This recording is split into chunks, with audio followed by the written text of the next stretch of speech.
नमस्ते दोस्तों, कैसे हैं आप तो मजे में ही होंगे। निकिता, आज तुम इतना क्यों मुस्कुरा रही हो? क्या खास बात है? आज पति का क्रेडिट कार्ड मिला है। अब मैं शॉपिंग करने जा रही हूँ। ये लो। क्रेडिट कार्ड हाथ में आते ही मैडम का शॉपिंग प्लान शुरू हो गया। कई लोग ऐसा करते हैं। आपने देखा होगा कि जब आप एयरपोर्ट पर जाते हैं या समझो आप किसी मॉल में चले जाते हैं और वहां क्रेडिट कार्ड कंपनियों के सेल्समैन होते हैं और वे आपको क्रेडिट कार्ड बेचने आते हैं। वे आपको क्रेडिट कार्ड बेचने का प्रयास करते हैं।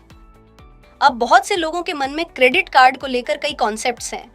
बहुत से लोग सोचते हैं कि क्रेडिट कार्ड एक वरदान है या फिर क्रेडिट कार्ड एक अभिशाप है। क्रेडिट कार्ड के क्या बेनिफिट हैं, आज हम वीडियो में डिटेल से देखेंगे कि क्रेडिट कार्ड के बुरे पहलू क्या हैं। लेकिन एक चीज ऐसी है जिसमें कुछ भी बुरा नहीं है, सब कुछ अच्छा है। और वो क्या है? ये हमारा चैनल। हमारे चैनल में क्या खराबी है? तो फिर सब्सक्रिप्शन ले लो। कितने लोग हैं जो चैनल के वीडियो देखते हैं पर सब्सक्राइब नहीं करते? ये मुफ्त है। जल्दी से सब्सक्रिप्शन बटन दबाएं और उसके बगल में बेल आइकन दबाएं। अब बेसिक बातों से शुरू करते हैं। क्रेडिट कार्ड क्या है? क्रेडिट का अर्थ है लोन और कार्ड का अर्थ है कार्ड, राइट? ओके। अब देखिए कि क्रेडिट का मतलब उधार लेना। आपने अब तक क्रेडिट कार्ड कंपनियों के कई नाम सुने होंगे। आईसीआईसीआई बैंक का है, एचडीएफसी बैंक का है, एसबीआई का है, कई बैंकों का क्रेडिट कार्ड है। तो ये एक ऐसी कंपनी है जो आपको लोन पर दिए गए पैसे का उपयोग करने की अनुमति देती है। अब ये जो रकम है जो आपको उधारी पर दी गई है, आप उस अमाउंट का क्या कर सकते हैं? कुछ भी कर सकते हैं। आप शॉपिंग करने जा सकते हैं, ट्रेन टिकट बुक कर सकते हैं, आप एयरलाइन टिकट बुक कर सकते हैं, आप मूवी देखने जा सकते हैं, आप जहां चाहें इन पैसों को खर्च कर सकते हैं। ओके। पर जैसा कि मैंने आपको बताया था कि ये उधार का पैसा है, यानी आपको अपने द्वारा खर्च किए गए पैसे का पेमेंट भी करना होगा। आपको वो रकम क्रेडिट कार्ड कंपनी को वापस भी चुकानी होगी। लेकिन इस संदर्भ में सिर्फ इतनी ही इंफॉर्मेशन होने से कोई उपयोग नहीं। 3 इंपॉर्टेंट कॉन्सेप्ट्स हैं। वे कौन सी कॉन्सेप्ट्स हैं? एक है क्रेडिट कार्ड की लिमिट, दूसरा है बिलिंग साइकिल और तीसरा है ड्यू डेट। हम इन 3 कॉन्सेप्ट्स को वीडियो के अगले भाग में देखेंगे। अब आइए पहले कॉन्सेप्ट पे आते हैं कि क्रेडिट कार्ड लिमिट क्या है। ये है मर्यादा। ओके। अब चलिए निकिता के एग्जाम्पल पे वापस आते हैं। उनके पति के क्रेडिट कार्ड का लिमिट कितना है? क्रेडिट कार्ड का लिमिट है 50,000 रुपए। इसका अर्थ क्या है? क्या इसका मतलब ये है कि क्रेडिट कार्ड कंपनी सीधे आपके सेविंग अकाउंट में 50,000 रुपए जमा कर देती है? नहीं। ये क्या है? ये सिर्फ आपको दी गई लिमिट है। तो निकिता सिर्फ 50,000 तक की ही शॉपिंग कर सकती है। उसे देखो, वो खुश नहीं है पर उसका पति खुश है। 50,000 से ज्यादा का बिल नहीं होगा। अब आप क्या करेंगे? ये सवाल आपको जरूर आया होगा कि 50,000 का आंकड़ा कहां से मिला। ये हर क्रेडिट कार्ड कंपनी द्वारा तय किया जाता है। आपको इनकम टैक्स रिटर्न भरना होता है। किस लिए और आपकी कितनी इनकम है? आपकी इनकम के आधार पर क्रेडिट कार्ड कंपनी ये देखती है कि आप अपनी लिमिट का पेमेंट कर पाएंगे या नहीं। तो टिपिकली आपकी इनकम कितनी है और आपका सिबिल स्कोर कितना है? क्या आपने इससे पहले लोन लिया है और वो पेड है या नहीं? इनमें से कई चीजों को देखा और जांचा जाता है और उसके बेसिस पर ही क्रेडिट कार्ड कंपनी आपको एक क्रेडिट लिमिट देती है। ठीक है, हमने अब तक जो सीखा है वो ये है कि आप इस लिमिट से ज्यादा खर्च नहीं कर सकते। ओके। अब अगली कॉन्सेप्ट पे चलते हैं जो है बिलिंग साइकिल। और बिलिंग साइकिल क्या है? एक एग्जांपल देती हूँ। तो अब आप अपने बिजली के बिल को देख लो।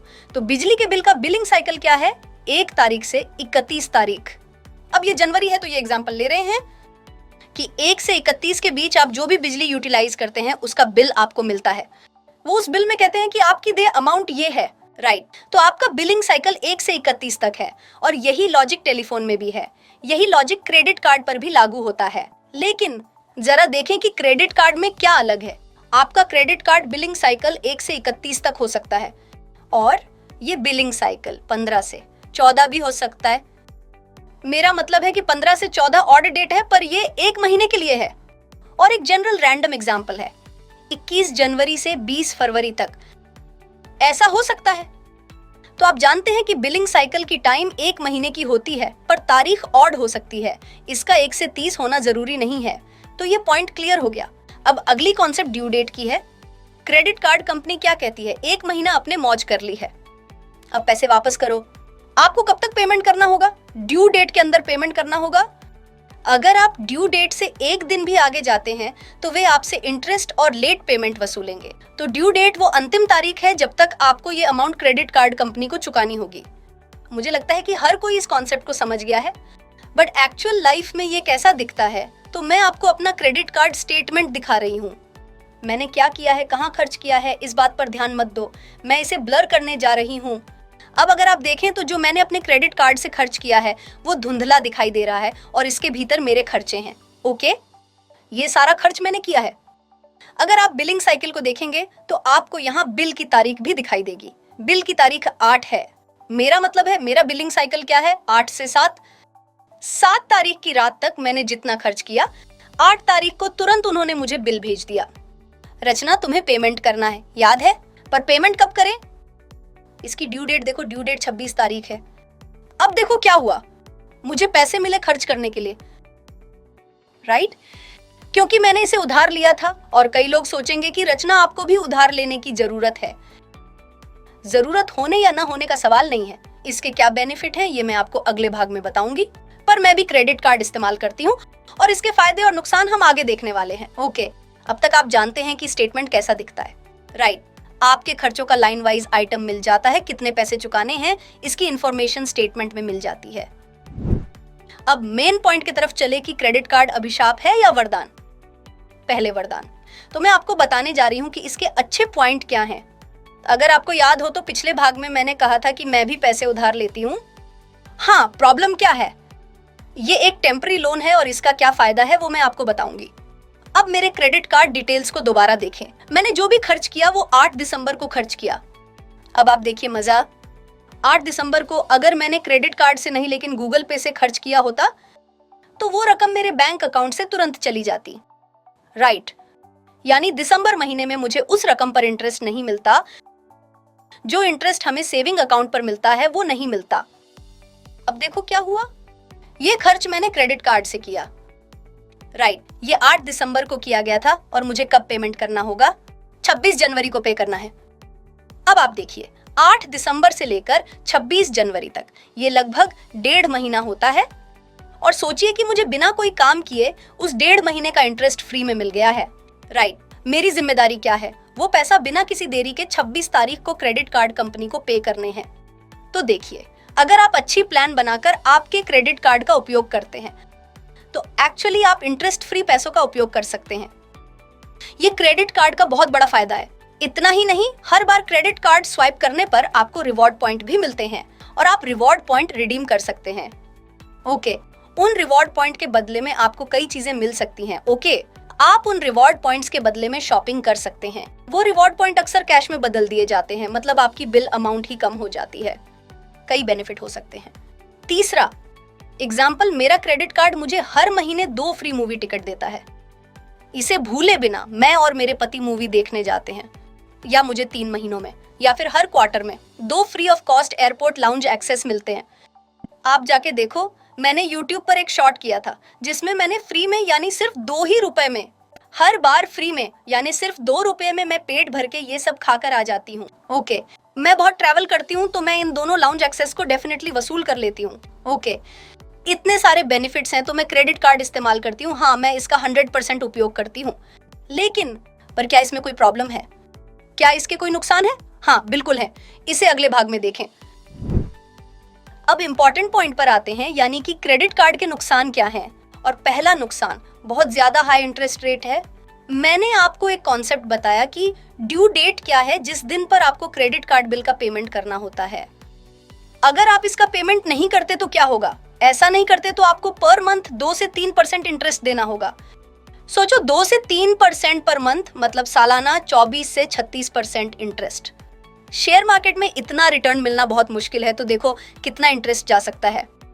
इसके बारे में एक और छोटी सी बात यह है कि कई बार क्रेडिट कार्ड कंपनियां आपके बिल में मिनिमम बिल अमाउंट ड्यू या मिनिमम अमाउंट ड्यू लिखती हैं, यानी कम से कम इतना तो चुकाओ। नहीं, अगर आप उतना पेमेंट करते हैं तो भी आपको उस पर इंटरेस्ट देना पड़ेगा, बल्कि देना ही पड़ेगा। आपको कम इंटरेस्ट देना होगा पर इंटरेस्ट जरूर देना होगा। तो मिनिमम अमाउंट ड्यू का पेमेंट करना आपका टारगेट नहीं हो सकता है। ये बहुत बुरा व्यवस्थापन होगा। क्रेडिट कार्ड पर किए गए सभी खर्चों का पेमेंट करने में आपको कामयाब होना चाहिए। तुम्हें इसी तरह मैनेजमेंट करना चाहिए। पहला नुकसान तो यह है कि आपको इंटरेस्ट की भारी मार पड़ेगी, नंबर 1। नंबर 2, एक इंपॉर्टेंट पॉइंट है कि इंटरेस्ट का पेमेंट कब से शुरू होता है। अब अगर आपको अपना पहले का एग्जाम्पल याद है तो 8 से 7 तारीख तक मेरा क्रेडिट बिलिंग साइकिल था और मुझे कब पेमेंट करना था? 26 तारीख को। अगर मैंने 27 को पे किया तो लोगों को क्या लगेगा, एक ही दिन का इंटरेस्ट देना है? नहीं, जिस दिन आपने वो कार्ड स्वाइप किया, मेरे एग्जाम्पल में ये 8 दिसंबर था, तब से लेकर आप इंटरेस्ट देना शुरू करते हैं। अब आती है इंटरेस्ट की रकम, और इंटरेस्ट पर आपको जीएसटी लगेगा और आपको वो भी देना होगा। आपको कंपनी को काफी ज्यादा इंटरेस्ट देना होगा। क्या आप देना चाहते हैं? नहीं ना। दूसरी बात यह है कि कंपनी आप पर लेट पेमेंट चार्ज लगाती है। ये बहुत ज्यादा लगते हैं, काफी होते हैं, इसमें 500 या 1000 भी लग सकते हैं। ये क्रेडिट कार्ड कंपनी के अनुसार अलग होता है, तो मैं आपको कोई फिगर या कोई आंकड़ा नहीं बता सकती। पर अगर आपको इस इंटरेस्ट रेट से मुक्त होना है या आप इन लेट पेमेंट इंटरेस्ट और लेट पेमेंट चार्जेस से मुक्त होना चाहते हैं, इसका इलाज समय पर क्रेडिट कार्ड बिल का पेमेंट करना है। ओके, सोचो अगर पे नहीं किया तो कितना नुकसान होगा। दूसरा नुकसान क्रेडिट स्कोर पर असर होगा। मैंने अभी तक क्रेडिट स्कोर की कॉन्सेप्ट को क्लियर नहीं किया है। अगर आपको इन्फॉर्मेशन चाहिए तो मुझे कमेंट सेक्शन में बताएं, मैं इस पर भी एक वीडियो बनाऊंगी। अभी के लिए याद रखें कि क्रेडिट स्कोर एक नंबर है। ओके, जितना ज्यादा क्रेडिट स्कोर उतना आपके लिए बेहतर होगा, और ये क्रेडिट स्कोर अगर कम है तो आपके लिए बुरा है। ओके, अगर आप समय पर अपने क्रेडिट कार्ड बिल का पेमेंट नहीं करते हैं तो आपका क्रेडिट स्कोर कम हो जाएगा, जो आपके लिए अच्छा नहीं है। ओके, समय पर क्रेडिट कार्ड बिल का पेमेंट न करने पर आपका क्रेडिट स्कोर कम हो जाता है। और फिर तीसरा इंपॉर्टेंट पॉइंट, मेरी ओपिनियन में ये सबसे इंपॉर्टेंट पॉइंट है, खर्च करने की टेंडेंसी हो जाती है। अब आप देखिए, मेरी सैलरी सपोज 50,000 रुपये है और मैं मैनेजमेंट करती हूँ कि मैं अपनी नीड्स पर कितना खर्च करूंगी, मेरी पसंद पे कितना खर्च करना है और कितना बचाना है और कितना इन्वेस्टमेंट करना चाहिए। मैंने अपनी फाइनेंशियल प्लानिंग बहुत डिसिप्लिन्ड मेथड से की है, पर अचानक मुझे एहसास होता है कि और 20,000 रुपये खर्च कर सकती हूँ। मेरी फाइनेंशियल प्लान ध्वस्त हो सकती है। मुझे एक्स्ट्रा 20,000 रुपये खर्च करने की आदत पड़ सकती है, और ये एक बुरी आदत है, क्योंकि ये आदत सीधे 20,000 की नहीं लगती। हम सोचते हैं कि 500 से क्या होगा, चलो 500 एक्स्ट्रा खर्चते हैं और अगले महीने एक्स्ट्रा 1000 खर्च करते हैं। ऐसा करते जाएंगे और ये 500 के 50,000 कब हो जाते हैं ये आपको पता नहीं चलेगा। तो इसलिए एक्स्ट्रा खर्च करने का ये रवैया बुरा है, ये एक बुरी आदत है। तो मेरी ओपिनियन में ओवरऑल अगर आप क्रेडिट कार्ड का उपयोग ज्यादा करते हैं तो आप सबसे पहले अपना मानसिक बैलेंस खो देंगे और फिर आपका इकोनॉमिक बैलेंस भी बिगड़ सकता है। तो ये कहने के बजाय कि क्रेडिट कार्ड अभिशाप है या वरदान, ये इस पर निर्भर करता है कि आप क्रेडिट कार्ड का उपयोग कैसे करते हैं, चाहे वो अभिशाप हो या वरदान। आई होप आपने आज के वीडियो से बहुत सारी कॉन्सेप्ट सीखी होंगी। क्रेडिट कार्ड क्या होता है से लेकर क्रेडिट कार्ड की 2-3 इंपॉर्टेंट कॉन्सेप्ट्स, इसे इस्तेमाल करने के कुछ फायदे और कुछ नुकसान, ये सारी बातें आपने आज के वीडियो में सीखी। मुझे कमेंट्स सेक्शन में बताएं कि आप क्रेडिट कार्ड का उपयोग करते हैं या नहीं, और आज के वीडियो से आपने क्रेडिट कार्ड के बारे में जो सीखा उसे शेयर करना ना भूलें।